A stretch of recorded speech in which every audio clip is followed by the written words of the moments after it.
Voila! Why, good afternoon. Jeff Africa, Jeff Africa's Last Dance, the channel where we're changing our consciousness, okay, in a very real way. We're becoming a heart-centered human being, enveloping everything around us with this heart-centered unity and love, okay? That's what we're doing here, and hooray for that. Okay, this simple mantra: I am who I am. I am good enough as I am. I am loved for who I am. I am who I am. I am good enough as I am. I am loved for who I am. Yeah, that's if we can get that into our subconscious mind and have that as a platform, as simple as that is, that gets us a long ways. I am who I am. I'm me. Okay, no bones about it, no apologies. I am who I am. I'm no longer ashamed of who I am. I no longer hide who I am. I am who I am. I am good enough as I am. How many of us don't feel, all our whole lives haven't felt good enough somehow in one form or another? Me, I'm just not good enough most of my life. That was the mantra I was using. But I am good enough as I am. I am loved for who I am. Remember, I was explaining to you how I felt unlovable, unloved and unlovable, not wanted by humanity, really. That is, if we can get that informed into our subconscious mind, that is then the platform with which we express to the world and express to ourselves what a relaxation that is, what a centering notion that is. And it puts to bed a lot of the things that we have floating around in our heads, a lot of the crap things we have floating around in our heads. And it is as simple as it is. If we can, I say that in the morning. I'm saying that like at 3:34 in the morning, and I'm doing other things also. But it's particularly powerful. They say the hours from 3 to 5 are especially powerful because the veil that separates us from the bigger, larger reality is thinner than it is at any other part of the day. And anything you do at those hours is going to have more impact. I don't get up that early because I'm forcing myself, or I have an alarm clock. I just wake up at 3:34 and start these routines I do. And it's a good way to start the day. I'll explain more. I've explained to you some. I've kind of expanded it somewhat. It takes me like 35 minutes to kind of do this heart-centered thing. This is pre-meditation. This is before I start to stretch and then I meditate. It's a pre-meditation routine, which is something I have just come up with, and I don't think of it as work. It's just a great way to get these things in your head at that time, and a great way to start the day. Beyond that, I went out to the lake today, did the Sudarshan Kriya, meditated, laid naked down on the earth. That's why I go so early. I was there like at 6:20, late, and then talked to Mother Earth. Just converse with her, tell her things that I wouldn't, as if she was my most intimate friend. I speak to her in that way, and it is a great thing to do. A lot of people are saying, good people, smart people, Jeshua, are saying, connect with Mother Earth. Our bodies are walking around transformed earth and sunlight. That's what our bodies are made of. So we're intimately connected with the earth, which is a conscious being, a female conscious being. That's why we instinctively called her Mother Earth. I'm very, very satisfied with our conversation with Mother Earth. And what better way to recalibrate yourself than to get grounded in Mother Earth? I'm constantly grounding barefoot on the ground, bare feet on the ground, and it's part of the process. It really is part of the process. If you want to start something, you want to start on this trek, on this noble quest that we're having here. Start with that. Start with grounding and reconnecting with Mother Earth. Okay, she knows you. She knows who we are. She knows us each individually. She had decided that when she decided that she was going to extend to the fifth dimension, usually the planet gets rid of all the human forms or all the life forms. I don't know if it's all the animals and stuff. But then they ascend, and then they begin again. But Mother Earth loves us so much, which is hard to imagine sometimes the way we carry on, that she wants to do it with us, going with her. So that's the kind of spirit, that's the kind of soul that our Mother Earth is. This is the first time this has happened.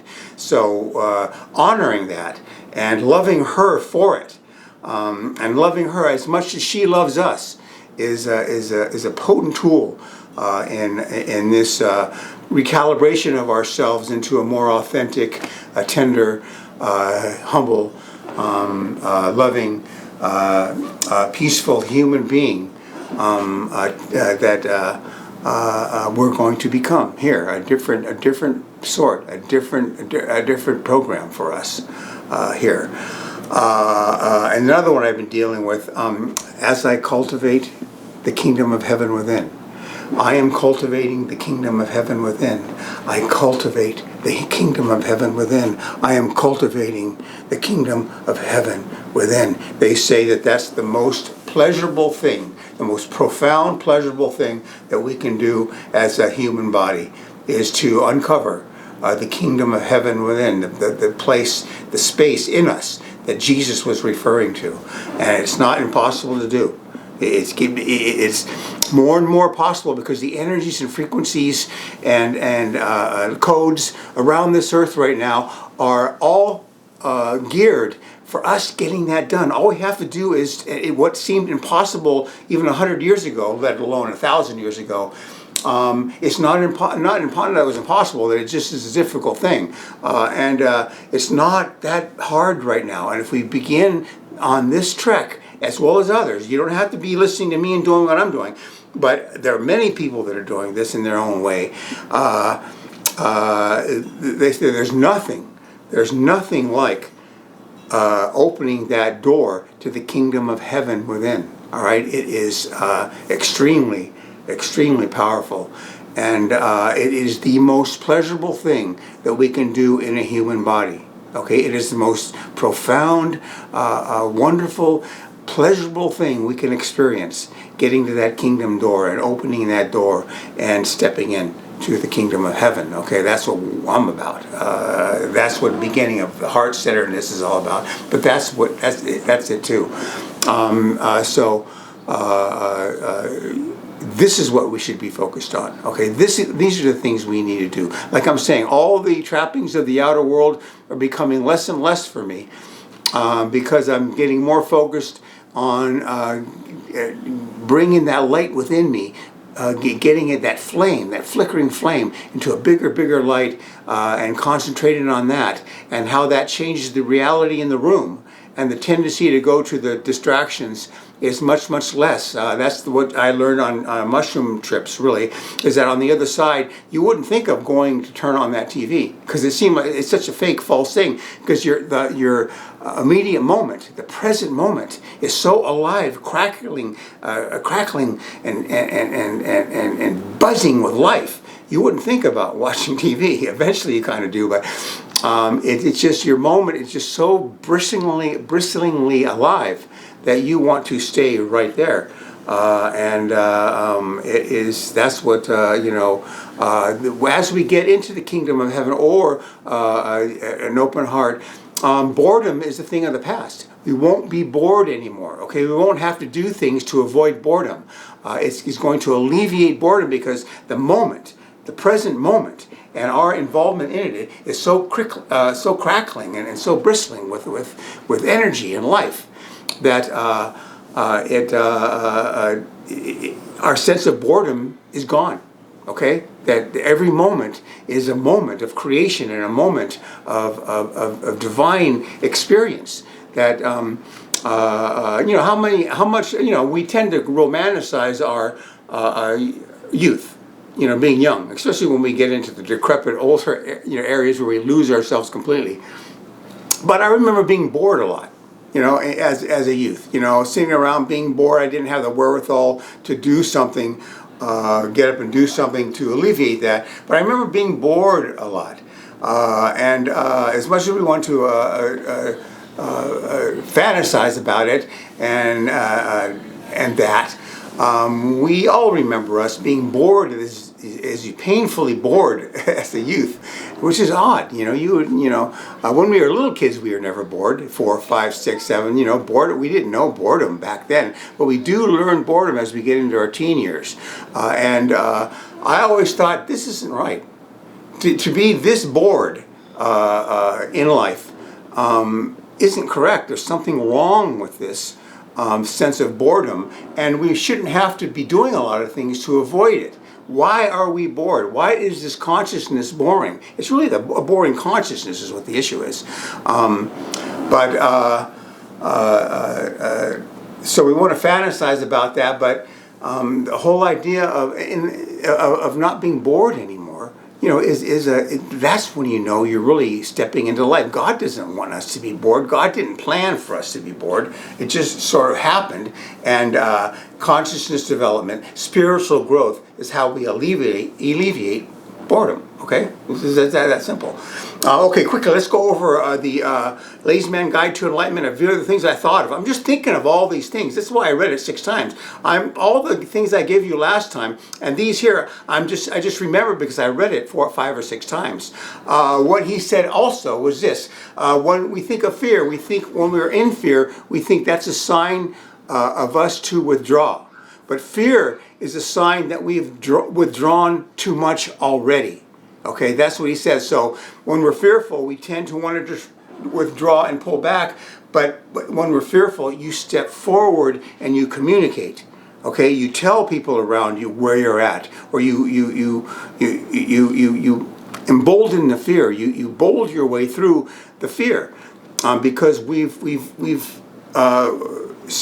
withdrawn too much when we get into fear. Okay, he said that space is the hallmark of enlightenment. He's called it a spaceman, a space being. You become a space being. You're no longer in that small sense of small self, trapped in your mind, a prisoner of the mind anymore. You've broken through that, and you notice the spaciousness around you in each moment. Great sense of beautiful space that you plug into. I've experienced it somewhat before, and that's our heritage. That's our divine right. Okay, we deserve that kind of reality, personal reality. He also said that it is dangerous to convince men, as you want to help men. You have to tell them that they have to give up what makes them seem most alive. Okay, that means all these things that we fall into. My dad was a hater, sort of. He had to hate somebody. In the 60s, he hated a certain group. In the 70s, it was somebody else he hated. But he had to hate. And when he was this is the most obvious example, most gross example, really. When he was in the throes of this hatred and exhibiting hatred to whoever he was being hateful toward, he seemed very powerful. And he seemed alive in that hatred. You have to convince people when they get into those. And when I was telling you about watching sports, you watch the faces on those people. They seem the most alive they've ever been. Okay, but and even me, when I felt dead. Okay, my solution was this deadness I felt is I've got to create friction. As I created friction, I felt like I was alive in a way. That meant saying kind of things that normally weren't said, cutting comments that were going to rub people the wrong way. I intentionally did it because I thought that was what being alive was. Okay, creating that kind of friction. Hey, I know I'm alive now because of the friction I'm creating. You see, and a lot of us have. My dad's example is the most dense. But the things that make us feel most alive, when we get righteous about something, when we get argumentative politically, or we get animated and alive, those are the things we have to give up, because those are all false flags. Okay? And he said it's a dangerous thing to convince men, particularly, and women, that they have to give up the things that make them feel most alive in this 3D egoic sense. All right? And it has to, we have to convince people they have to give that up if they're going to be a spaceman, okay, an enlightened being. And that's a slightly dangerous thing to do, okay? That's what he said. And those are just 3 other things that he said. I'll probably be coming up with more. There's another one I remember that I'm dropping right now. But that's very interesting and very true. Imagine me having to tell my dad, you got to give up your hatred, okay? He probably would have kicked my ass, because, and it was true. When he wasn't hating, he looked like he was less alive. But when he's in the throes of his routine, his hatred routine, he did seem, more alive in a weird way. We all have versions of that we have noticed, and that's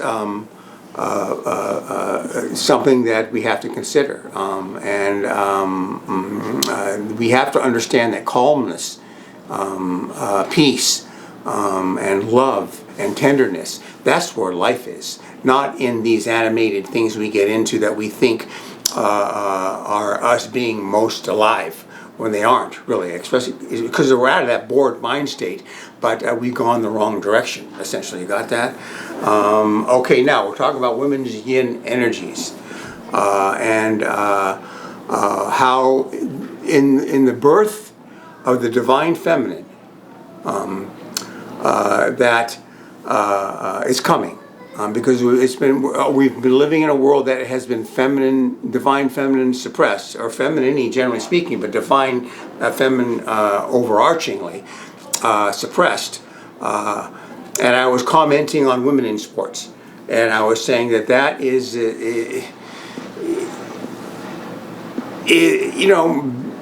let's say basketball, dribbling a basketball around a court, in importance of women, what they should be doing right now is way, way, way down the list. If you want to be good at that and you want to call it a life, feel free.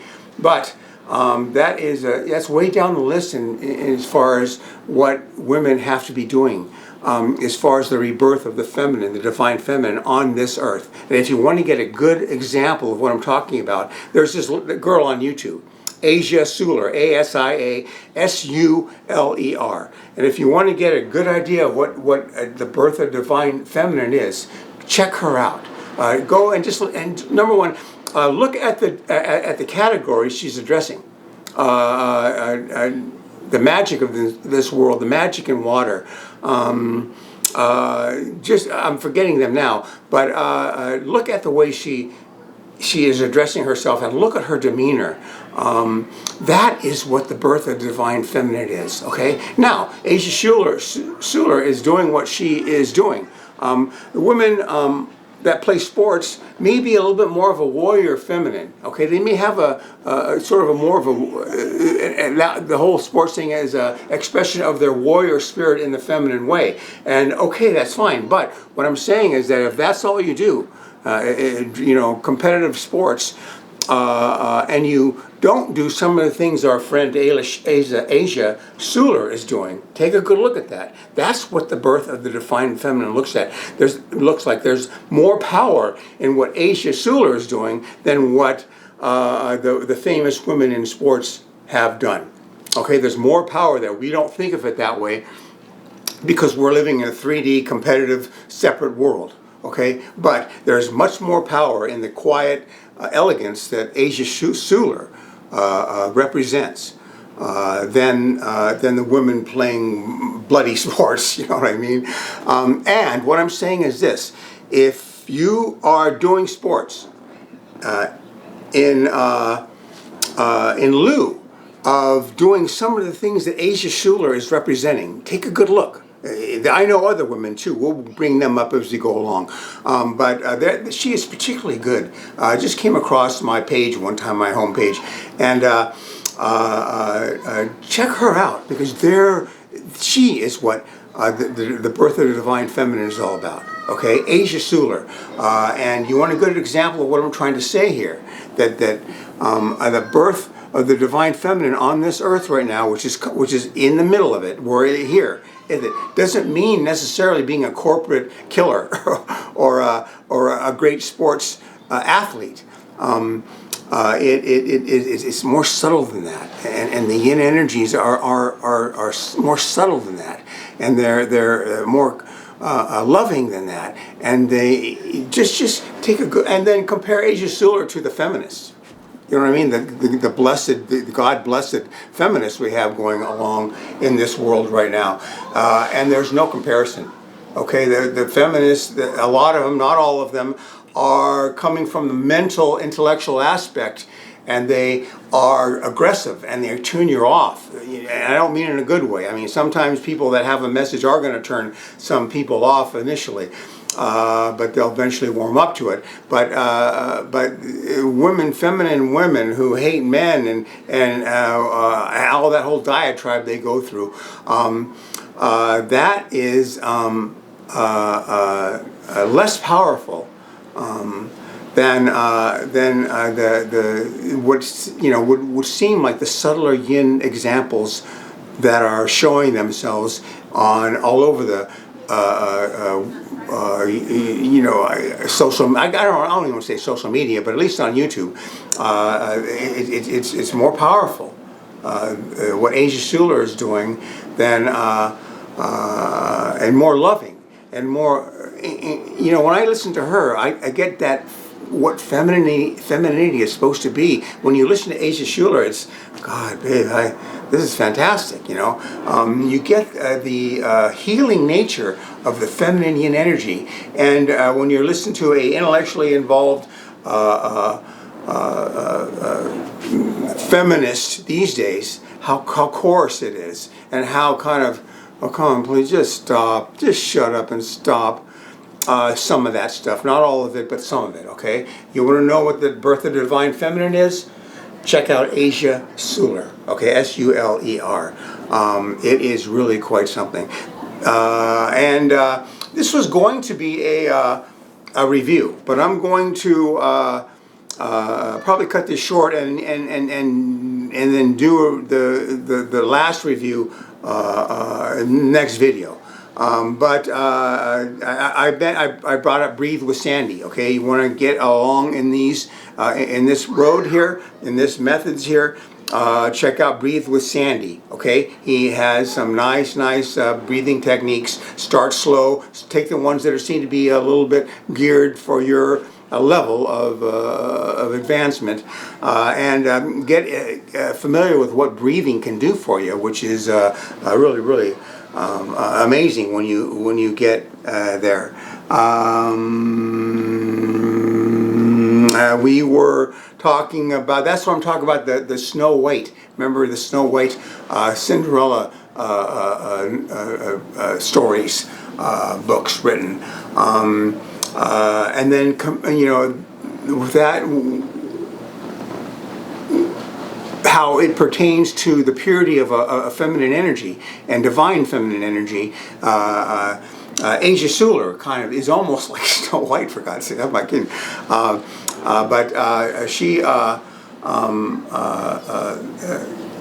that's what we're referring to when I was speaking of the power of Snow White and those stories and the example they set of the power of the gentler, more tender,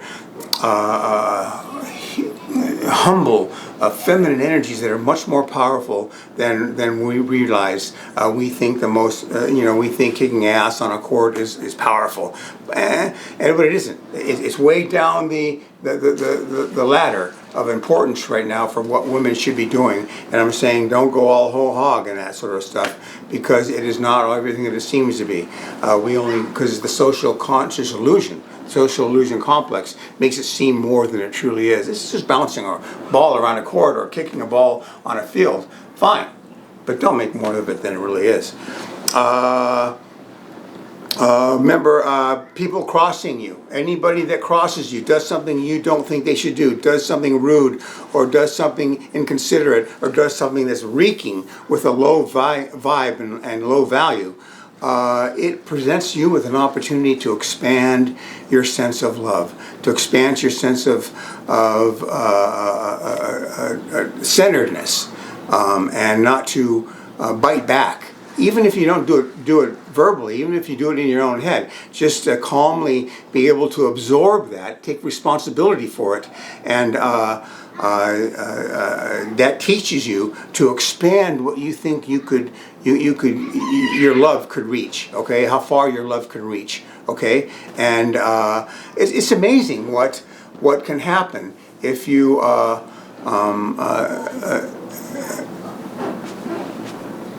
don't react and you keep loving them anyway.